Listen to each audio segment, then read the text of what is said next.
অর্জুনের যাতে পুরনো কথা না মনে পড়ে যায় তার জন্য দেখছি তুমি খুব সতর্ক হয়ে আছো। কিন্তু অর্জুনকে প্রাণে বাঁচাতে চাইলে তোমাকে যা করতে হবে তা তো তুমি জানো। আমি হসপিটালে বলেছিলাম, মনে আছে নিশ্চয়ই? আরেকবার মনে করে নাও সেটা।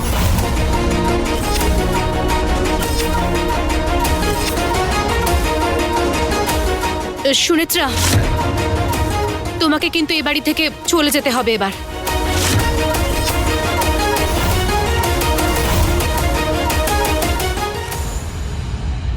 অর্জুন এত বড় একটা বিপদের মুখ থেকে বেঁচে ফিরেছে, কিন্তু আমি বিশ্বাস করি আমার ভগবানের প্রতি বিশ্বাস আর প্রার্থনা অর্জুনকে ফিরিয়ে এনেছে। আর এখন অর্জুনের সম্পূর্ণরূপে খেয়াল রাখার দায়িত্ব তোমার, সুনেত্রা।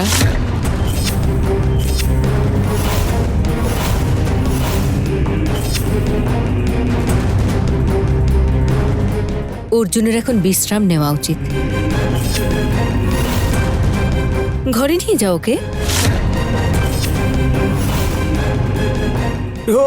অর্জুন, অর্জুন, কি হলো বাবা? কি হলো তোর? কি হলো সুনেত্রা? খেয়াল রাখো ওর। ওকে এইভাবে ছেড়ে দিয়েছো? অর্জুনকে ঘরে নিয়ে যাও এক্ষুনি।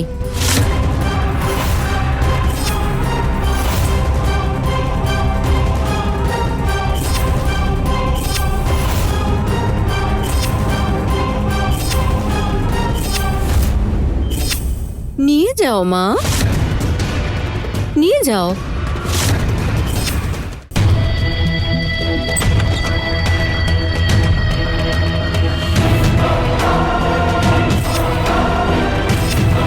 আমি আমার কাজ করতে পারবো।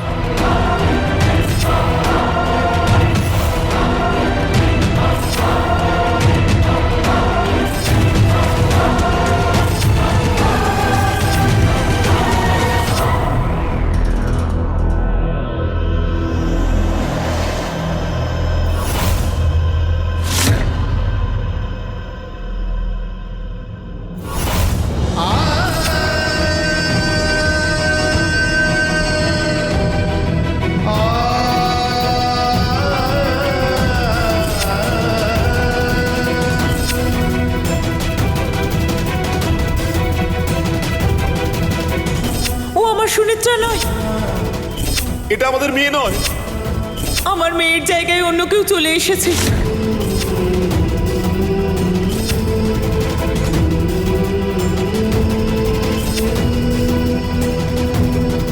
কখনো ভাবিনি যে এমন একদিন আসবে যে আমার বাবা মাই আমায় ভয় পাবে। আমার ভাগ্যের একই পরিহাস।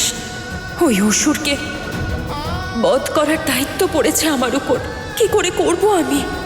কিন্তু সেটা করতে গিয়ে বাবা মায়ের ভালোবাসার সাথে সাথে অর্জুনের ভালোবাসাকেও আমি চিরতরে হারিয়ে ফেলতে পারি।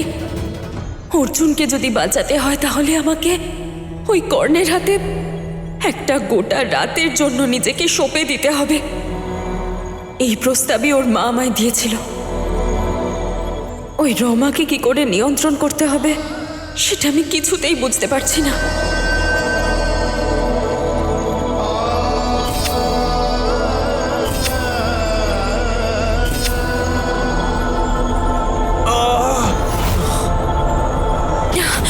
অর্জুন,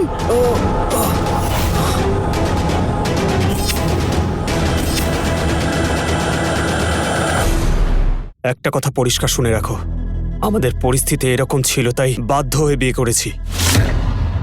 আমাদের বিয়ে হয়ে গেছে মানেই তুমি আমার স্ত্রী হওয়ার চেষ্টা করো না, কারণ আমি খুব ভালো করেই জানি যে পরিস্থিতিটা তুমি তৈরি করেছিলে।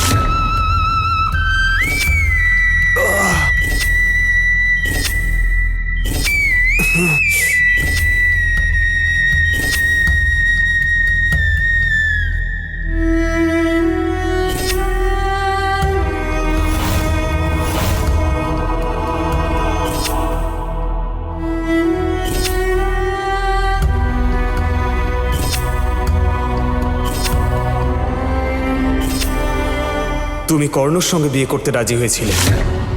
এখন কর্ণর একটা ক্ষতি হয়ে যাবার পর তুমি 1 মিনিটেই আমার সঙ্গে বিয়ে করতে রাজি হয়ে গেলে। তোমার মন বদলাতে একটু সময় লাগলো না। সত্যি তোমার একটু লজ্জা নেই? তবে আমি তোমাকে কোনো দিনও আমার স্ত্রী হবার মর্যাদা দিতে পারবো না। তোমার এখন এসব নাটক করার কোনো দরকার নেই। হে পরমেশ্বর, অর্জুনের শুধুমাত্র সেই মুহূর্তগুলোই মনে আছে যখন ও আমার উপর রেগেছিল, আর সেই রাগের বশেইও এখনো আমার থেকে দূরে সরে আছে। আমার হাতে ধীরে ধীরে সময় কমে আসছে।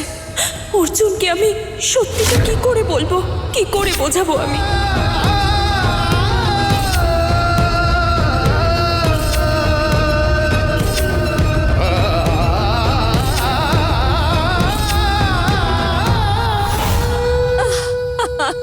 কর্ণ, আমাদের স্বপ্ন এবার সত্যি হতে চলেছে।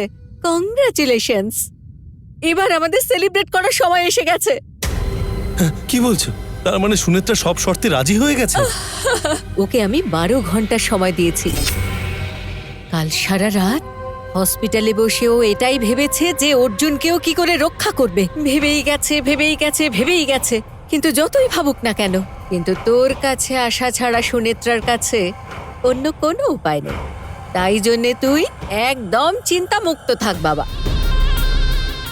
স্ত্রীর কর্তব্য স্বামীর প্রাণ রক্ষা করা, এমনকি স্বামীর বিশ্বাস অর্জন করাও স্ত্রীর কর্তব্য। কিন্তু স্বামীর প্রাণ রক্ষা করতে গিয়ে তাকে এই বিশ্বাস ভাঙতে হবে। তার বিশ্বাসের সীমা পেরিয়ে তোর কাছে আসতে হবে, তোর কাছে আসতেই হবে। একবার যদি সুনেত্রাকে নিজের করতে পারিস, তাহলে নাগমণি তুই হাতের মুঠোয় পাবি, আর তুই সর্বশক্তিমান হয়ে যাবি।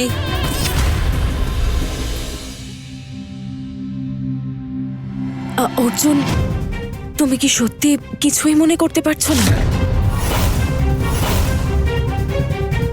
আমাদের মধ্যে কত কিছু হয়ে গেছে, কত ভালো ভালো মুহূর্ত আমরা কাটিয়েছি, আমরা কত আনন্দ করেছি, কত কিছু ঘটেছে। তোমার সাথে আমি কত কথা বলেছি, আর তাছাড়া কত কিছুই তো আছে যা তোমার চোখের সামনেই ঘটেছে। আমাদের দুজনের মধ্যে তো কতই সুখের মুহূর্তও কেটেছে। আমায় অর্জুনকে ওই শিব মন্দিরে নিয়ে যেতে হবে, তবেই হয়তো অর্জুনের অতীতের কথা মনে পড়বে।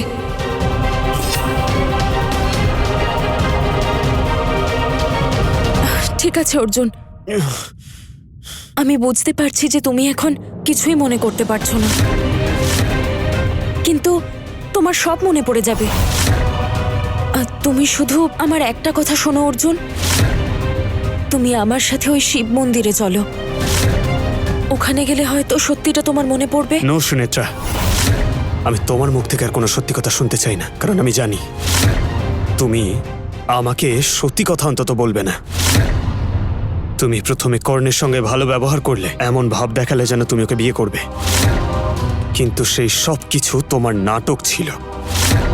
আমি তোমাকে সত্যি বিশ্বাস করতে পারছি না। তোমার যা করার তুমি তাই করো গিয়ে। আমি তোমার কোনো কথা বিশ্বাস করি না। তোমার যা করার ছিল তুমি করে ফেলেছো, আর না। অর্জুন প্লিজ, আমার কথাটা শোনো। আমি যেটা বলছি সেটা বোঝার তুমি একটু চেষ্টা করো। আমার হাতে এখন আর খুব বেশি সময় নেই। প্লিজ একবার আমার সাথে এসো। এই ছাড়ো তো সুনেত্রা, আমি তোমার কোনো কথা শুনতে চাই না, আর না তোমার সঙ্গে কোনো তর্ক করতে চাই আমি। এখন আমার শরীর ভালো না, আমাকে একা থাকতে দাও। আমার এখন বিশ্রামের প্রয়োজন। তোমার এই আজে বাজে গল্প শোনার একটু ইচ্ছে নেই আমার। এর মধ্যে তুমি যা যা বলেছ সেগুলো শুনেই আমি হাঁপিয়ে গেছি। আর কোনো আজে বাজে কথা আমার শোনার ইচ্ছে নেই। এখন যাও তো। হে পরমেশ্বর, আমি কি করে বোঝাবো অর্জুনকে? আমাকে পথ দেখাও তুমি। আরে আমার খুব ভয় করছে, আর যখনই আমার ভয় করে তখন পেটের মধ্যে গন্ডগোল হয়। নিজের পেট আর নিজের মুখটাকে একটু কন্ট্রোলে রাখতে পারছো না তুমি? চুপচাপ অপেক্ষা না করো। না আমি পারবো না। আরে বলছি পারবো না। দেখো মাঝে মধ্যে আমি আমার মুখটাকে নিয়ন্ত্রণ করতে পারি, কিন্তু আমার পেটটাকে আমি কি করে নিয়ন্ত্রণ করব বলো তো? ছি, কে ছিছি বলছো? তুমি আর কি বুঝবে? আমরা এখানে বসে কি করব? চুপচাপ অপেক্ষা করো। দাঁড়াও। আরে এখানে কি করব আমি? আরে আমি বের হওয়ার জন্য যাচ্ছি না। সে যাই হোক, তুমি তো চাইছো দরজাটা আরে- খুলতে।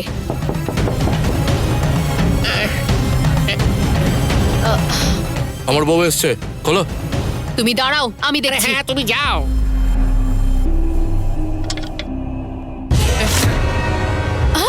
দরজা খুলতে এতক্ষণ লাগালে কেন? তুমি এতক্ষণ বাইরে কি করছিলে? হ্যাঁ, আমি কি করব? আমি রান্নাঘরে গিয়ে এগুলো খাওয়ার জন্য নিয়ে এলাম। বাইরে যাওয়ার অবস্থায় আমরা এখন নেই। ওই নাগিনীটা গোটা বাড়ি ময় চড়ে বেড়াচ্ছে দিদি। কখন যে হুট করে এসে কামড়ে দেবে কে জানে। রমা বৌদি তো কিছুই বলছে না। বাড়ি থেকে বাইরে বেরিয়ে যে কোথাও যাব সেই অপশনটা পর্যন্ত নেই। এই বিপদ থেকে উদ্ধার পাওয়ার একটা উপায় তো আছে। সেটা কি? ওই নাগিনীকে মারতে হবে।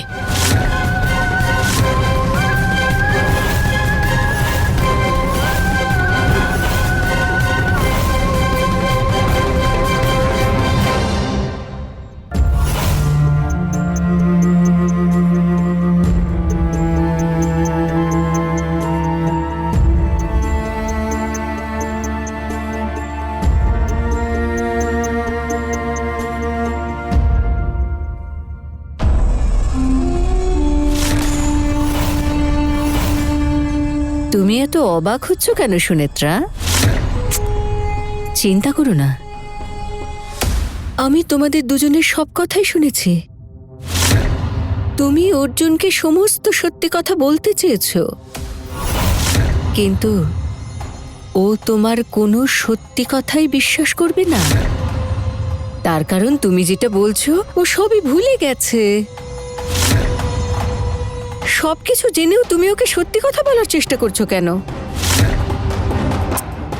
তুমি এসব নিয়ে তো ভাবছো কেন সুনেত্রা?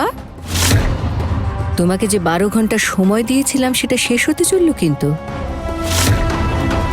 সেই সময়ের মধ্যে তুমি যদি কর্ণর কাছে না যাও, ভাবো অর্জুনের তারপর কি অবস্থা হবে।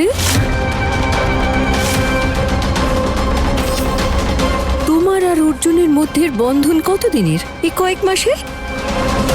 কিছু মাস? মাত্র কয়েকটা দিন? কয়েকটা রাত্রি, তাই তো? কিন্তু আমার আর অর্জুনের বন্ধন 26 বছরের। এতদিনে আমি আমার প্ল্যানিং মতো অর্জুনকে সেভাবেই বড় করেছি যাতেও আমার কথা শোনে।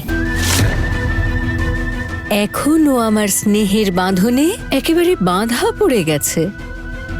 এখনো আমার জন্য সব করবে, ওর জীবনও দিতে পারে। সিম্পল। তুমি দেখতে চাও? এতদিনে আমি আমার প্ল্যানিং মতো অর্জুনকে সেভাবেই বড় করেছি যাতেও আমার কথা শোনে। এখনো আমার স্নেহের বাঁধনে একেবারে বাঁধা পড়ে গেছে। এখনো আমার জন্য সব করবে, ওর জীবনও দিতে পারে। সিম্পল। তুমি দেখতে চাও? এসো আমার সঙ্গে। এসো।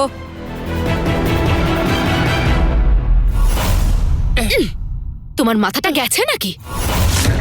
আমাদের যা করতে হবে দিদিকে জিজ্ঞেস করে করতে হবে। রমা বৌদির নামে তো জব করো না তো, সবকিছুর জন্য পারমিশন লাগবে। দিদির কত ক্ষমতা, কর্ণের কত ক্ষমতা, সেই সব জানার পরেও তুমি এই ধরনের কথা বলছো। দিদি যা বলবে আমরা তাই করব। সেদিন তো এই কথায় তোমরা রাজি হয়েছিলে, তাই না? হ্যাঁ হয়েছিলাম, রাজি হয়েছিলাম। তুমি বলেছিলে বলেই আমরা রাজি হয়েছিলাম। আচ্ছা, তুমি যখন সব বিষয় এত জানো আমাদের বলনি কেন? তখনই আমি মুখ খুলতে পারবো যখন সব বলার সঠিক সময় আসবে। তার মানে তোমার পেটের মধ্যে আরো অনেক গোপন রহস্য আছে। বলো, আজকে তোমার মুখ খোলার সময় এসে গেছে দিদি। ইনস্টলমেন্টের শখ খাট থেকে একবারে সব শখটা খেয়ে নি। চুপ করে না থেকে তাড়াতাড়ি বলো। আমার যতদূর মনে হয় ওর যা বলার ছিল বলে দিয়েছে। আমার একটা জিনিস শুধু মাথায় ঢুকছে না, ওই নাগিনী আমাদের করণের পিছনে কেন পড়ে আছে? হ্যাঁ, ও পরিবারের সবাইকে ছেড়ে ওকে কেন মারতে চাইছে? কারণ ও কর্ণর উপর প্রতিশোধ নিতে চায়। আরে না না, তোমরা যা ভাবছো সেটা একেবারেই না। তাই বুঝি? তাহলে এত ঘটনা ঘটছে কেন? প্রতিশোধই যদি না হয়, সুনেত্রা কর্ণকে প্রাণে মারতে চাইছে কেন শুনি? এই দেখো, এসব বাজে কথা নিয়ে ভেবো না। তবে একটা কথা শিওরলি বলতে পারি, আমাদের কোনো কিছু নিয়ে ভয় পাওয়ার কোনো প্রয়োজনই নেই। যতক্ষণ আমাদের দিদি প্রোটেক্ট করছে ততক্ষণ আমাদের ভয় পাওয়ার কোনো কারণই নেই। বোঝা গেছে তো? আরে এই তুই চলে যাচ্ছ কেন? এই আরে দাঁড়াও, আমি ওই ট্যাবলেট না খেলে আমার পেটের গোলমাল মনে হচ্ছে ঠিক হবে না। আমি যাচ্ছি। আরে আমি আসছি। আরে দাঁড়াও, শুনতে পাচ্ছ না নাকি? আরে দিদি এভাবে বলে গেল কেন? তার মানে ও এমন কিছু একটা জানে যেটা ও আমাদেরকে এখন বলতে চাইছে না। কি হতে পারে?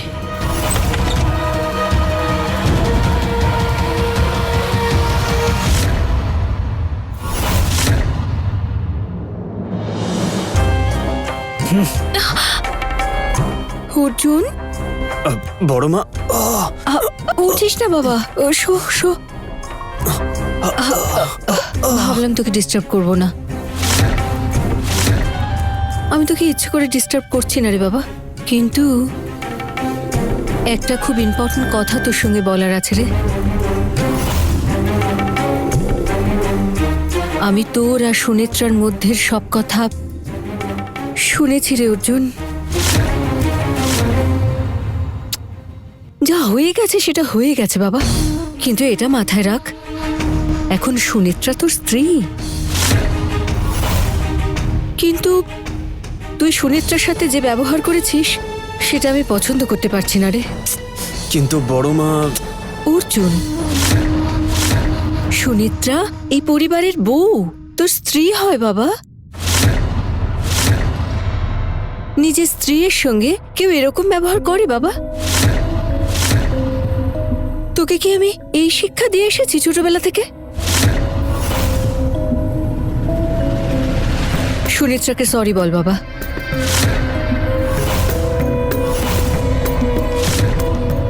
সরি বল অর্জুন। অর্জুন,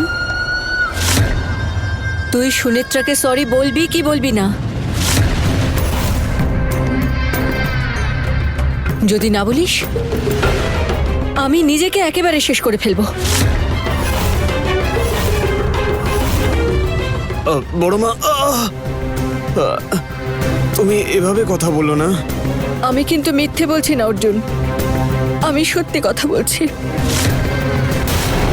আমি বিশ্বাস করতে পারছি না এটা সেই অর্জুন যে নিজের স্ত্রীর সাথে আজকে এই দুর্ব্যবহার করছে। তোর বাবার সাথে আমিও তোকে জোর করেছিলাম যাতে তুই সুনেত্রাকে বিয়ে করিস। অর্জুন, ওর তো কোনো দোষ ছিল না বল? আমার কথা শুনে ও তোকে বিয়ে করেছে। তুই যদি বিয়ের পর ওর সঙ্গে এই ব্যবহার করিস তাহলে তো সেটা ওর প্রতি অন্যায় করা হবে, তাই না?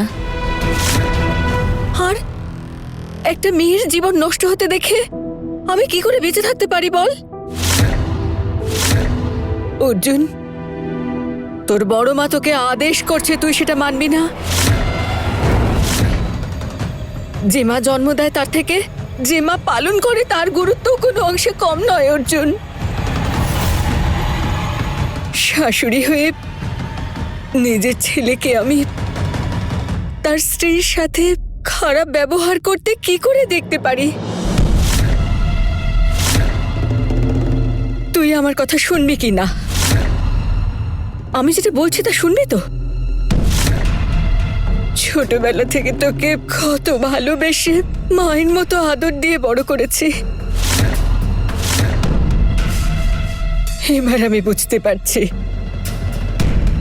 তোর মনের মধ্যে আমার জন্য কখনোই মাতৃসুলভ ভালোবাসা ছিল না। বড় মা, তুমি এভাবে কথা বলো না। আমি কোনোদিন ভাবিনি তুমি সব বলবে। আর তাছাড়াও আমি তো তাদের ব্যাপারে কিছু জানিও না। আমি শুধু তোমাকেই আমার মায়ের জায়গাটা দিয়েছি। তুমি জানো বড় মা, তুমি আমার কাছে সবকিছু। তাহলে তাহলে তুই আমার কথা শুনছিস না কেন? বড় মা, তুমি আমাকে প্লিজ ক্ষমা করে দিও, কারণ আমি সত্যি বলছি, এবার তোমার কথা আমি মানতে পারছি না।